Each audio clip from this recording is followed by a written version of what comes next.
क्षेत्र के ग्रामगढ़ विधायक साफिया जुबैर की अनुशंसा पर कांग्रेस सरकार के द्वारा विभिन्न कार्यालय खोल तो दिए गए हैं, लेकिन उनके भवन आज तक नहीं बनाए गए हैं, जिससे कि उनके कार्यों में बाधाएं उत्पन्न हो रही है। गोविंदगढ़ कस्बे के उपखंड कार्यालय, पंचायत समिति, सीबीओ कार्यालय और नगर पालिका दूसरे भवनों में स्थायी रूप से चल रही है, लेकिन ग्राम पंचायत गोविंदगढ़ के नाम से 7 बीघा 1 बिस्वा की जमीन कई भूमि जमाबंदी में दिखाई जा रही है, लेकिन उसकी ओर से कोई ध्यान नहीं दिया जा रहा। भवन के अभाव में इन कार्यालयों के कार्य पूर्ण रूप से नहीं चल पा रहे हैं। यहाँ गौर करने वाली बात यह है कि पंचायत समिति, नगर पालिका गोविंदगढ़ शिक्षा विभाग की भूमि पर अस्थायी रूप से चल रही है, जबकि नगर पालिका गोविंदगढ़ के पास तो शिक्षा विभाग की भूमि पर भवन चलाने की अनुमति भी नहीं है।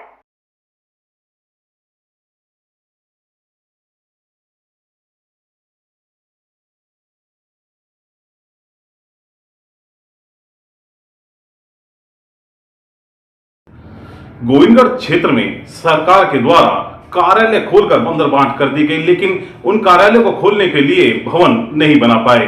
यहां पर विधायक साफिया जुबैर खान और मेवात विकास बोर्ड के चेयरमैन जुबैर खान दोनों दानदाताओं से अपील कर रहे हैं कि भवन के लिए भूमि दान दी जाए, लेकिन ग्राम पंचायत के नाम जो 7 बीघा 1 बिस्वा भूमि बोल रही है वह कहाँ है, इस पर उनका कोई जवाब नहीं है, क्योंकि जो लिखित में दस्तावेज हैं वो सर्वोपरि हैं। वो भूमि कहाँ है, इन पर किन का कब्जा है, या दान दे दी गई या किसी को वो दे दी गई है, इसका कहीं लेखा जोखा उस कागजों में नहीं है।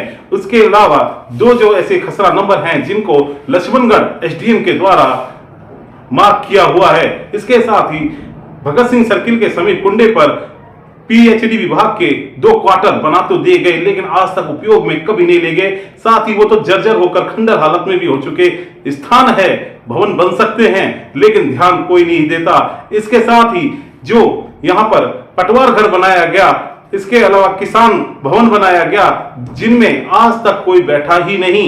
भवन बने हुए हैं, फिर भी हमारे विधायक महोदय यहाँ पर भवन के लिए जमीन ढूंढते हैं। जमीन बहुत है, लेकिन दिखती क्यों नहीं, ये तो जवाब सरकार ही देगी।